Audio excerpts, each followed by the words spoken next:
Hello, તો સ્વાગત છે જાદુગર બ્લોગ ચેનલમાં અને આજે એક નવા વિડીયોમાં. તો આજના વિડીયોમાં આપણે આપણું જે ફિશ ટેન્ક છે એ સાફ કરવાનું છે. હું તમને પહેલાં મારું ફિશ ટેન્ક બતાવી દઉં, કન્ડિશન કેવી છે તેની. તો આ છે મારું ફિશ ટેન્ક.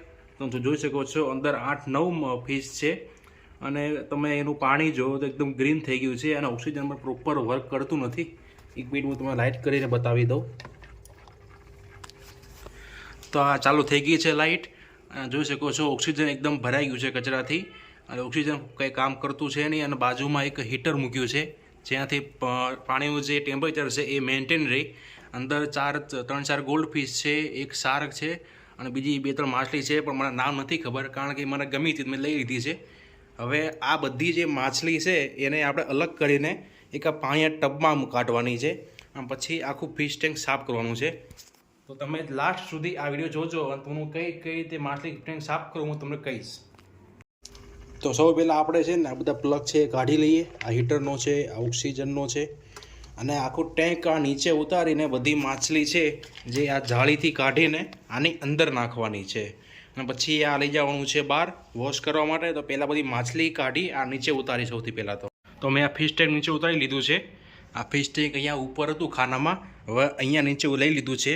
સૌથી પહેલાંનું પાણી કાઢવાનું છે અને બધી જે ફિશ છે જે ઓલા મોટા ટબમાં જે પાણી ભર્યું છે એમાં નાખવાનું છે.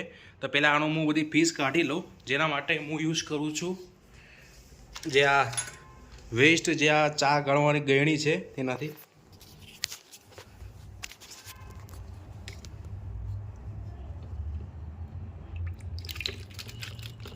આ જલ્દીથી અંદર નાખવું પડશે, નકર આ કૂદકો મારીને બહાર પણ આવી શકે છે.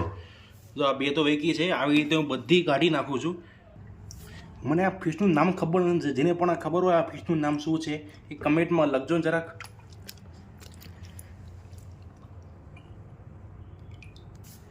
હવે એક લાસ્ટ જે શાર્ક ફિશ રહી છે, આ શાર્ક ફિશ છે અને જે આ છે આ બહુ બિગ સાઇઝની છે. તાને પણ અંદર જવા દઈએ. ટોટલ 9 ફિશ છે આપણી પાસે. હવે આ ફિશ ટેન્કનું બધું પાણી કાઢી નાખીએ. આ હીટર છે, આ ઓક્સિજન આને પણ બહાર કાઢી લઈશું. ઓક્સિજન ક્લીનર મેં અહીંયા મૂકી દીધું છે, ઓક્સિજન હીટર. આ ઓક્સિજન બહુ જામ થઈ ગયું છે, કચરો ભરાઈ ગયો છે અને હીટર પણ બહુ ગંદુ છે, આ પણ સાફ કરવાનું છે. ફિશ ટેન્કમાં પાણી તો કાઢી લીધું છે અને જે આ પથ્થર છે પણ કાઢી લીધા છે. હવે આને વોશ કરવાનું છે. તો પહેલાં આમાં પાણી ભરાવા દેવું પડશે.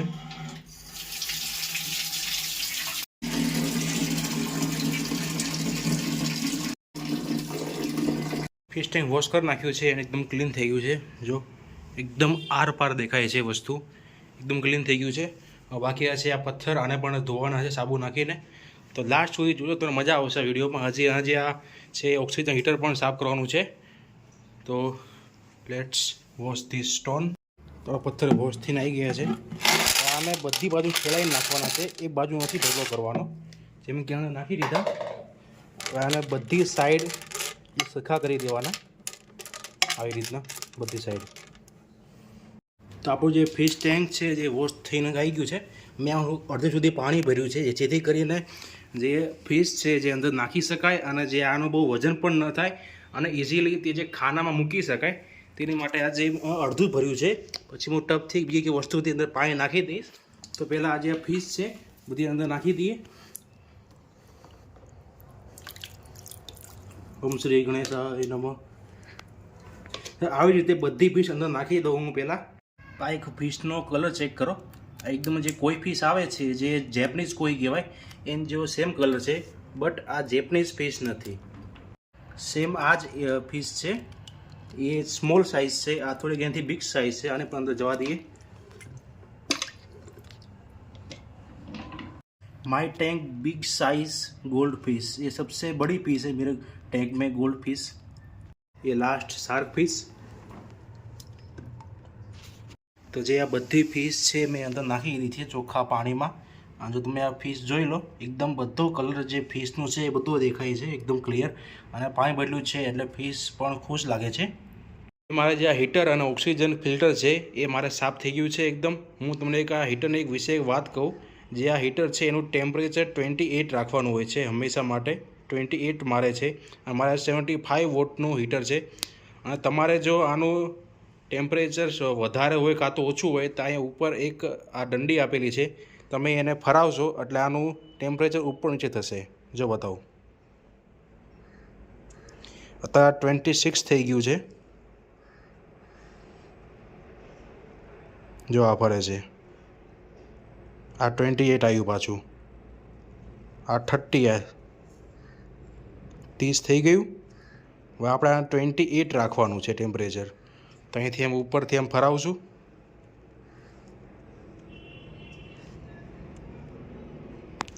તો મેં કહી નાખ્યું છે ટેમ્પરેચર 28. મારા જૂનું છે એટલે મારા થોડુંક લેગ મારે છે. તો હવે આને ઓક્સિજન ફિલ્ટરને અને હીટરને આની અંદર સેટ કરવાનું છે અને આને અહીંયા ખાના પાછું મૂકી દેવાનું છે. પછી અંદર બીજું પાણી પણ એડ કરવાનું છે. મેં જ્યાં હતું ને પાછું મૂકી દીધું છે. તમે આનો કલર જોઈ શકો છો, એકદમ નેચરલ હવે દેખાય છે, કારણ કે પાણી પહેલાં ગંદુ હતું, હવે ક્લીન કરી નાખ્યું છે. અને માછલી બધી જે ફિશ છે એ પણ ખુશ છે, કારણ કે પાણી એને એકદમ ચોખ્ખું મળી ગયું છે, ક્લીન મળી ગયું છે. હવે આનું જે વોટર લેવલ છે એટલું છે અને આટલે સુધી વોટર લેવલ કરવાનું હોય છે, કારણ કે ઓક્સિજન અને ફિલ્ટર જે એટલે સુધી લગાવવાના હોય છે, એટલે એની લિમિટ હોય છે લગાવવાની.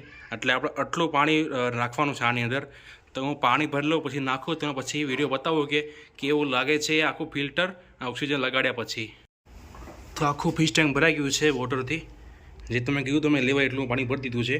હવે એની અંદર જે આ હીટર અને ઓક્સિજન છે એ ફિટ કરી દેવાનું છે. હીટર જે છે અહીંયા ખૂણામાં મૂકવાનું છે, ઓક્સિજન છે એ ફિશની સામે મૂકવાનું છે, કારણ કે એનાથી કદાચ શ્વાસ લેતા હોય છે આ ફિશ. તો હું આ સેટ કરી દઉં, પછી તમે બતાવું ફાઇનલ લુક કેવો લાગે છે. તો મેં ઓક્સિજન અને હીટર બંને ફિટ કરી દીધું છે. જોઈ શકો છો પાણી એકદમ ક્લીન થઈ ગયું છે અને ઓક્સિજન પણ પ્રોપર વર્ક કરે છે. અને જે આ ફિલ્ટર છે મેં તમને કીધું હતું, જે પાછળ આ જે અંદર સ્પંચ આવે, જે અંદર જે ડસ્ટ જે આવે છે, આ બધી કચરો માછલી જે આની અંદર ભરાય છે અને જે પછી આ ઓક્સિજન જે આવે છે એ બ્લોક થઈ જાય છે. હવે આ સાફ કરી નાખ્યું છે. તે જે આ ઓક્સિજન જે આવે છે એકદમ ક્લીન છે અને માછલી પણ બધી ખુશ થઈ ગઈ છે.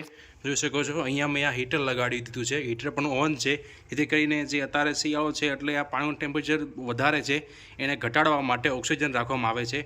નહીં રાખીએ તો જે આ ગોલ્ડ ફિશ છે બધાને જે ફંગસ થશે અને જે આ મરી જાય છે, એટલા માટે આ ઓક્સિજન અને ફિલ્ટર બંને રાખવું પડે છે. અને માછલીને થોડોક દાણા નાખી દઈએ હવે. અને હું ફીડિંગ માટે પહેલાં બતાવી દઉં યુઝ કરું છું આ માઇક્રો ફૂડ. અને જે આ બીજું છે એ છે ફાસ્ટ ગ્રોઈંગ કંઈક દાણા છે. આ બે હું નાખું છું ફિશ માટે. આ ટેન્ક છે, આ ફિશ દાણા હું નાખી દઉં વધારે. હું તો બીજી વસ્તુ કહી દઉં, જ્યારે તમે દાણા નાખો ત્યારે તમે જે ઓક્સિજનનું જે આ પ્લગ છે એ કાઢી નાખવાનો, પછી તમે દાણા નાખવાના. જો બતાવું, જેથી કરીને જે ફિશ છે જે પ્રોપર ખાઈ શકે અને જે આ ઓક્સિજન જે આવે છે એને જે ડિસ્ટર્બ ના કરે, એટલા માટે. જોઈ શકો છો ફિશ જે બધી ઓલ ગુડ છે અને ખુશ થઈ ગઈ છે પાણી બદલ્યા પછી. અત્યારે જે એક દાણા ખાય છે અને દાણા બધા ફિનિશ થઈ જાય એ પછી જે આપણો ઓક્સિજન જે પ્લગ છે એ ભરાઈ દેવાનો છે. ઓક્સિજન જેટલું પણ સીધું ચાલુ રાખવાનું છે, હીટર પણ ઓન રાખવાનું. જો તમને આ વિડીયો સારો અને ઇન્ફોર્મેટિવ લાગ્યો હોય તો આ વિડીયોને એક લાઇક કરજો. યુટ્યુબમાં જે ચેનલ છે જાતે યુએસ વ્લોગ્સ સબસ્ક્રાઇબ કરજો. હું તમને મળું આના એક નેક્સ્ટ ટોપિકમાં કાં તો એક નવા વિડીયોમાં. ત્યાં સુધી બધાને જય માતાજી.